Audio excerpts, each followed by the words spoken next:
Hola amigos, aquí estamos una vez más con un mensaje de fe, esperanza y amor de la palabra de Dios para todos ustedes. Hoy con un tema diferente, brama como el ciervo. Y está basado en el Salmo 42:1, brama como el ciervo. Hace unos años, cuando yo era un adolescente, me acuerdo que iba al campo y veía cómo se apartaban las vacas, los terneros, el toro por separado, todo para que las crías sean en el momento preciso, para que no nazcan en invierno, sino que nazcan en verano.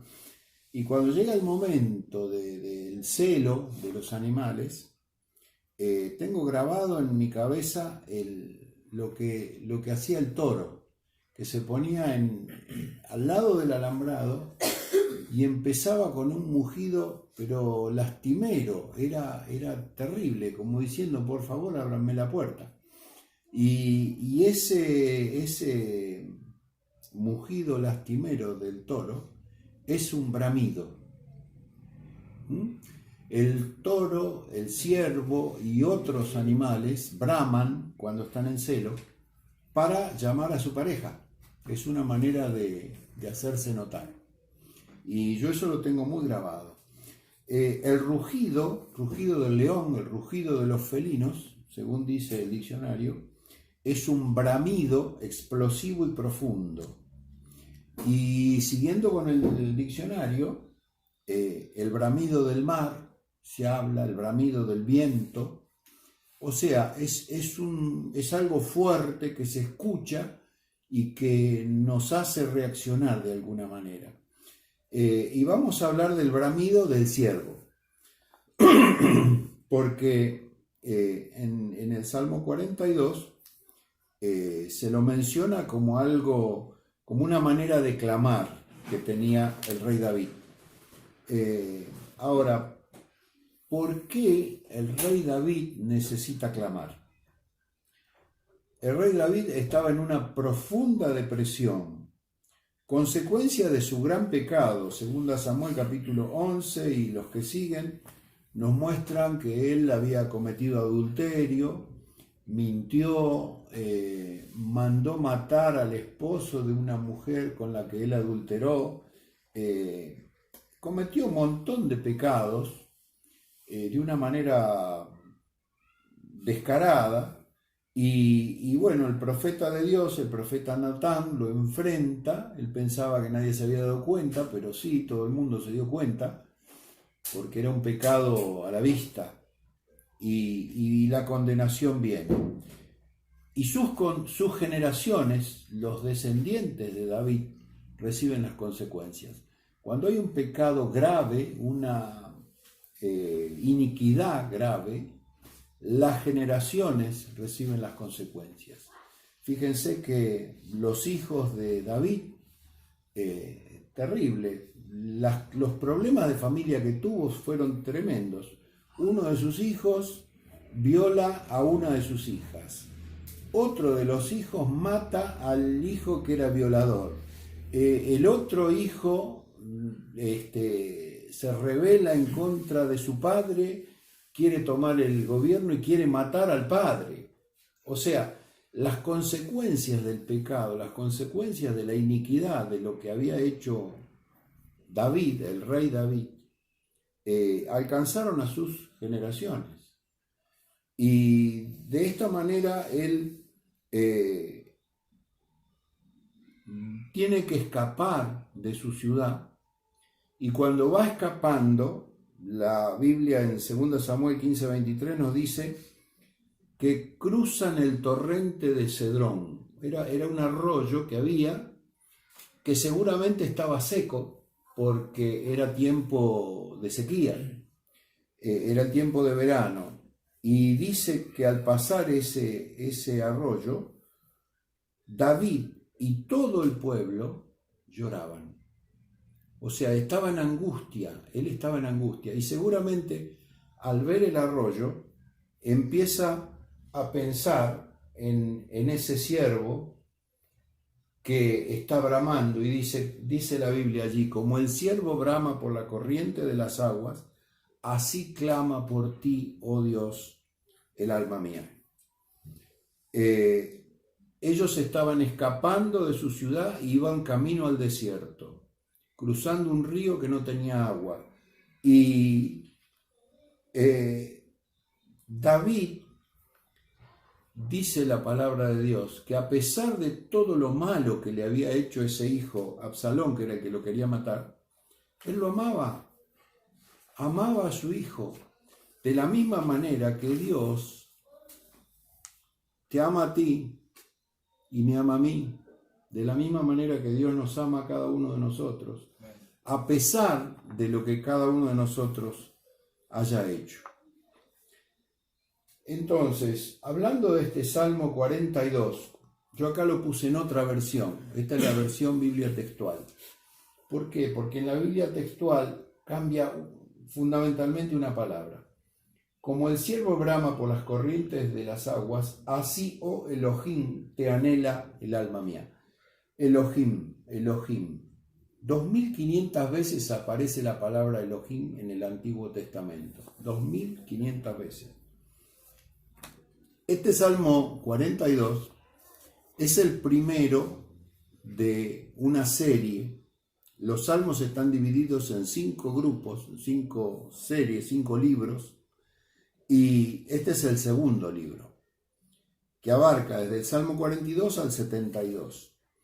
Empieza con el Salmo 42 con gemidos, con dolor, con angustia, con depresión, y termina el Salmo 72 en gloria. Es bueno que vayan leyendo los salmos, porque son palabra de Dios y nos ayudan, nos dan aliento, nos dan fuerza. De la angustia, anoté yo, al esplendor de su reino. En el primer libro, que abarca el Salmo 1 hasta el 41, Jehová, la palabra Jehová aparece 272 veces. Y la palabra Elohim aparece solo 15. En cambio, en esta segunda parte, en este segundo libro, la palabra Jehová aparece solo 30 y Elohim 164.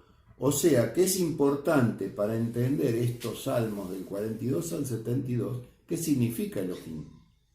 Porque se le hace un énfasis muy fuerte, 164 veces, y para ello vamos a ver qué es lo que dicen los libros, ¿no?, sobre Elohim. La palabra Elohim es una palabra hebrea. Cuando yo leí Elohim, me acordé cuando Jesús está en la cruz, ya a punto de morir, y él, no sé si se acuerdan, en 2 pasajes, en 2 de los evangelios, dicen: Elí, Elí, lama sabactaní. O sea, Dios mío, ¿por qué me has desamparado? Esa raíz, esa palabra Elí, que en otro de los evangelios dice Eloí, lama sabactaní, Dios mío, ¿por qué me has desamparado? Es la misma raíz de esta Elohim. O sea, ahí la angustia de Jesús, al borde de la muerte, después de la crucifixión, después de haber sufrido, después de haber sido azotado: Elí, Elí, Dios mío, ¿por qué me has abandonado? Y es la misma angustia que tenía David cuando estaba cruzando ese río, y se pone a pensar en el siervo, Ahora vamos a hablar del siervo. La palabra hebrea Elohim es la forma plural de Eloah, que significa poderoso. Poderoso viene de El, que significa poder, poderoso, fuerza, y Alá, que significa jurar, es decir, comprometerse a sí mismo por medio de un voto. El rey David estaba invocando a un Dios todopoderoso, creador de todo, que cumple sus promesas, un Dios fiel. Elohim, acá lo tienen escrito en hebreo, como es el original. Encierra esta palabra pluralidad en la unidad. En Génesis capítulo 1 se dice que en el principio creó Dios los cielos y la tierra. Ese Dios es Elohim.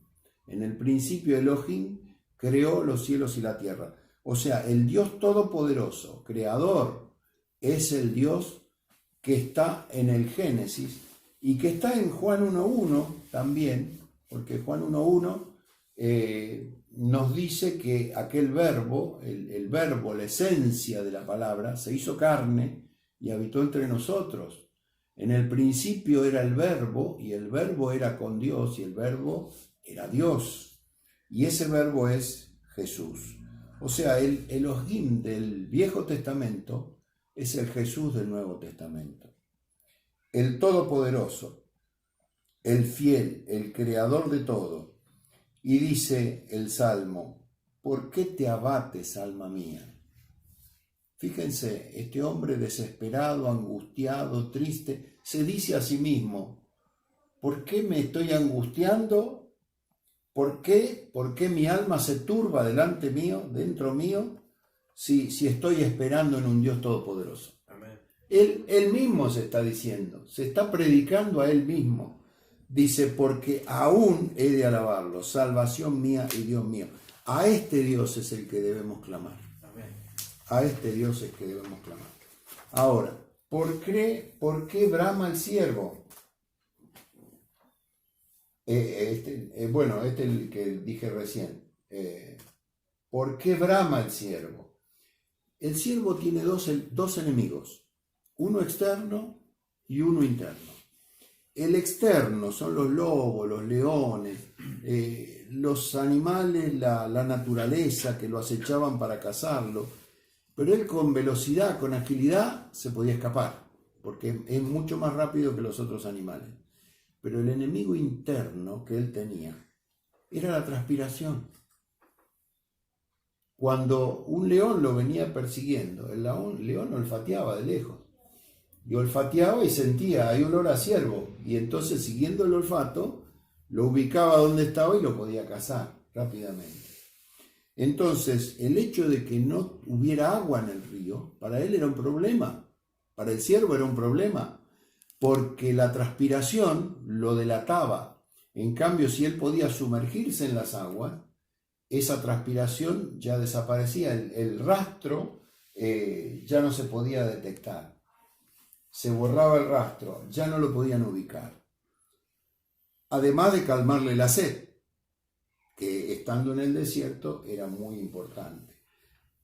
Entonces, hoy nosotros nos preguntamos, ¿cuál es tu enemigo externo y cuál es tu enemigo interno? Y yo me lo pregunto a mí mismo, ¿no? ¿Cuál es mi enemigo interno? ¿Cuál es mi enemigo externo? Y alguno podrá decir, bueno, el enemigo externo es el mundo, el diablo, la sociedad misma que me arrastra, qué sé yo, la tele que me llena de mensajes negativos, pero el enemigo interno es lo más importante, porque el enemigo interno es yo mismo, es mi carne. Entonces yo te pregunto y me pregunto, ¿tenés olor a Cristo o tenés olor al mundo? ¿Tenés olor a Cristo o tenés olor al mundo? Dijo Jesús, el que cree en mí, de su interior correrán ríos de agua viva. Ahora, la pregunta es, ¿qué es lo que salpicamos a los demás, a los que nos rodean?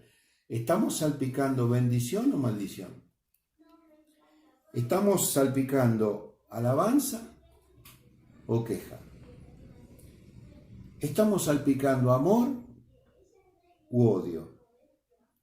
¿Estamos salpicando resentimiento o perdón? Y la reflexión es: solamente sumergiéndonos en las profundidades de Dios vamos a obtener el agua de vida que Él nos ofrece a través del Espíritu Santo de Dios. Y a ese Dios que el Espíritu Santo nos va a llevar, nos va a conducir, a ese Dios es al que le vamos a clamar. Como dice el Salmo, pensando ahora en el rey David, pasando por persecución y angustia y dolor, mi alma, dice él, tiene sed de Dios, del Dios vivo. ¿Cuándo entraré y veré el rostro de Dios? Querido oyente, hoy te invitamos a pensar y a clamar. Clamar a ese Dios, al Dios de Israel, al Dios que clamaba el siervo, como el siervo clama por las aguas, por la corriente de las aguas, así clama a ti, oh Dios, el alma mía. Oramos. Señor, te pedimos que limpies nuestra vida.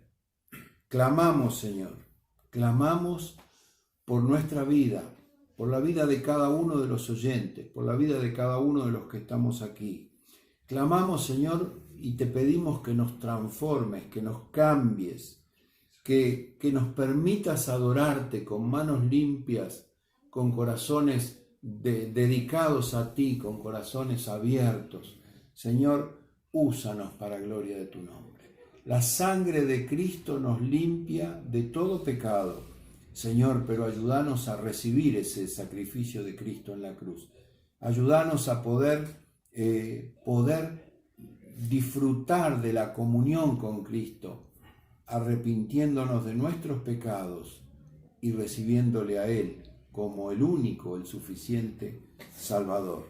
Mi alma tiene sed de Dios, del Dios vivo. Querido oyente, te pedimos que te contactes con nosotros, que nos hagas una llamadita, que nos mandes un mensajito, algo, o a través de la página que nos puedas contactar, y que ya vayas reservando el 17 de noviembre, porque vamos a estar aquí en Saavedra por primera vez con un culto de milagros. Así que el 17 de noviembre, ahora te pasamos la información y oramos para que Dios bendiga tu vida. Señor, clamamos por cada uno de los que están viendo este video y le decimos: Dios te bendiga, hoy y siempre.